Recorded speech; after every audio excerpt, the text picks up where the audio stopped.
Starts. Neck and caller ఏరియాలో మనం ఎక్కువగా కంప్లైంట్స్ వింటుంటాం. ఎక్కువగా ఈ మధ్యకాలంలో సాఫ్ట్వేర్ ఇంజనీర్లు వారు ఎక్కువగా ట్రావెల్ చేసే వాళ్ళకి, అంతేకాకుండా కొన్ని డిజీజెస్ వల్ల కూడా ఇలాంటి సమస్యలు వచ్చే ఆస్కారం ఉంటుంది. సో నెక్లో మనం కామన్గా చూస్తూ ఉంటే ఎముకలు 7 ఎముకలు ఉంటాయి. ఈ 7 ఎముకలుతో కూడిన జాయింట్స్ ఉంటాయి. రెండు అంటే 14 జాయింట్స్ ఉంటాయి.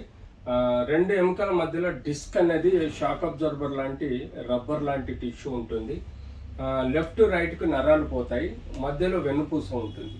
సో ఇలాంటి మనకు సమస్యలు చాలా కారణాల వల్ల సమస్యలు పెరిగే ఆస్కారం ఉంటుంది. ఎందుకు ఈ నెక్ పెయిన్ అనేది కామన్గా మనం చూస్తామంటే, ఇది ఏజ్ పరంగా చూస్తే ఎర్లీ ఏజ్లో ఇంజురీస్ వలన నెక్ స్పాజంలో పోవడము, చిన్నపిల్లల్లో రుమటైడ్ ఆర్థరైటిస్ ఉండటం వలన నెక్లో పెయిన్ రావడము, అలాగే చిన్నపిల్లల్లో ఆర్థరైటిస్ ప్రాబ్లం రావడము, అంతేకాకుండా చిన్నపిల్లల్లో ఏమైనా సెప్సిస్ వలన కానీ, బ్యాక్టీరియల్ ఇన్ఫెక్షన్ వలన కానీ, ట్యూబర్క్లోసిస్ వలన కూడా ఈ జాయింట్స్లో పెయిన్స్ నెక్ రావడం అనేది మనం కామన్గా చూస్తుంటాం.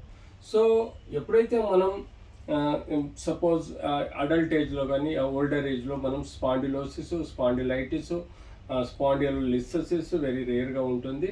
బోన్ ట్యూమర్స్ అంటే బోన్లో ఉండే గడ్డల వలన కానీ, లేకపోతే స్పైనల్ కార్డ్లో అంటే వెన్నుపూసలో ఉండే ట్యూమర్స్ గడ్డల వలన కానీ, లేకపోతే కీలవాతంలో rheumatoid arthritis, gouty arthritis, psoriatic arthritis, non specific rheumatoid arthritis, ఇలాంటి ఎన్నో కీలవాతంల వలన నెక్ పెయిన్ రావచ్చు. సో మోస్ట్ కామన్గా మనము ఈ ఎముకల మధ్యలో ఉండే డిస్క్ ఏదైతే ఉంటుందో దాన్ని ప్రొలాప్స్ అంటాం. అది మెడలో ఏజ్ ప్రాసెస్లో కానీ, ఇంజురీ ప్రాసెస్లో కానీ మనకు ఆ యొక్క డిస్క్ పగిలిపోయి దానిలోని మెత్తటి జెల్ అనేది బయటకు వచ్చి నరాన్ని నొక్కడం, అంతేకాకుండా మనకు ఈ ఫ్రాక్చర్స్, సర్వైకల్ ఇంజురీస్ వల్ల నెక్లో వర్టిబ్రల్ బోని ఫ్రాక్చర్స్ అయ్యి ఆ ఫ్రాక్చర్స్ వలన సబ్లక్జేషన్, డిస్లొకేషన్ అయ్యి 2 కాళ్ళు చేతులు పడిపోవడము, ఈవెన్ నెక్ ఇంజురీ వలన కొంతమంది చనిపోయే ఆస్కారం కూడా ఉంటుంది. సో మనం ఇలా నెక్లో కానీ నెక్ కాలర్లో కానీ ఎప్పుడైతే ఈ నరం ప్రెషర్ ఉంటుందో, ఈ నరం ప్రెషరు ఈ నరాలన్నీ ఇక్కడి నుంచి వచ్చే మెడలో నుంచి వచ్చే నరాలన్నీ చేతులకి సప్లై చేస్తాయి. దాని యొక్క మోటార్ పవర్ కానీ, సెన్సరీ పవర్ కానీ, అంటే మన చేతిలో స్పర్శ తెలడానికి ఒక నరం ఉంటే ఆడడానికి మోటార్ పవర్ అంటాం. ఆ 2 నరాలు ఫ్లెక్సెస్ రూట్స్ ఉంటాయి. ఇక్కడ నుంచి మెడలో నుంచి వెన్నుపూస ద్వారా వచ్చే రూట్స్, ఆ రూట్స్ అన్ని ఫామ్ అయ్యి నరాల రూపంలో మనకు చేయి కంప్లీట్ వేళ్ళ కొనల వరకు వస్తాయి. సో ఎప్పుడైతే ఈ నరాల ఒత్తిడి లోనైనప్పుడు ఇది ఈ కాలర్ ఏరియాలో మీకు పెయిన్ డ్రాగింగ్ అయ్యే ఆస్కారం ఉంటుంది. కాబట్టి మెడలో సమస్య ఉన్నప్పుడు possibility of dragging pain into collar and shoulder and హ్యాండ్లోకి వచ్చే ఆస్కారం ఉంటుంది. సో ఇది మనం పర్టికులర్గా గుర్తుపెట్టుకోవాలి.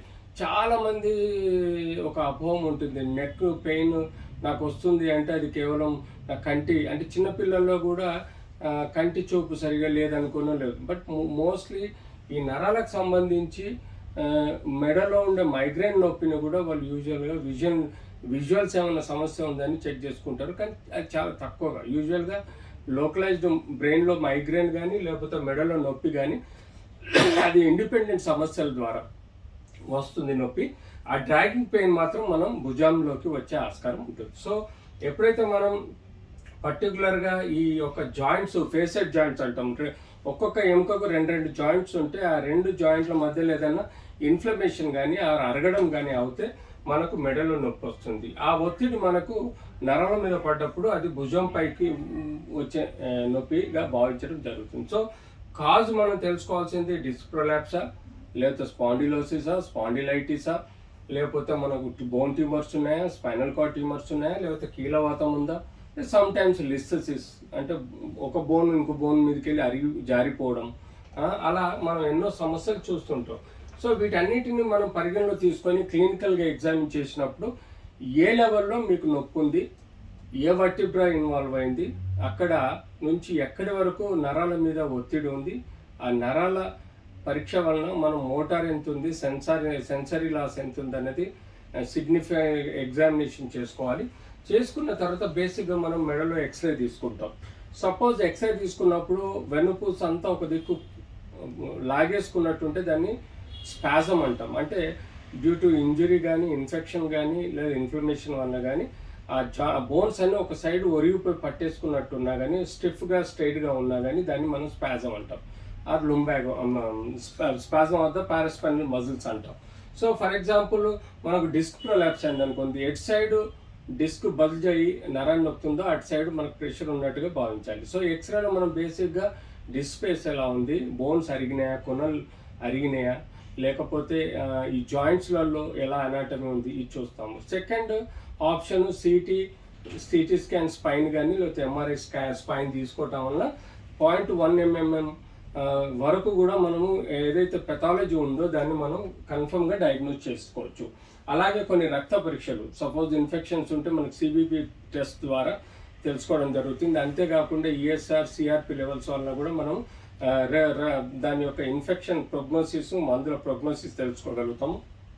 అంతేకాకుండా కొన్ని ట్యూమర్స్కు సంబంధించిన రక్త పరీక్షలు చేసుకోవడము, అలాగే ఆస్టోపోరోసిస్ సంబంధించిన విటమిన్ డి, కాల్షియం టెస్టులు చేసుకోవడం, ఇలా మనం B12 టెస్టులు చేసుకోవటం వల్ల మనకు అలాంటి సమస్యలు ఏమైనా ఉంటే ట్రీట్ చేయాల్సిన అవసరం ఉంటుంది. సో ఎంఆర్ఐ ద్వారా ఒకసారి డిసీజ్ కన్ఫర్మ్ అయిన తర్వాత ఆ డయాగ్నోసిస్ ప్రకారం ట్రీట్ చేయాల్సిన అవసరం ఉంటుంది. నెక్స్ట్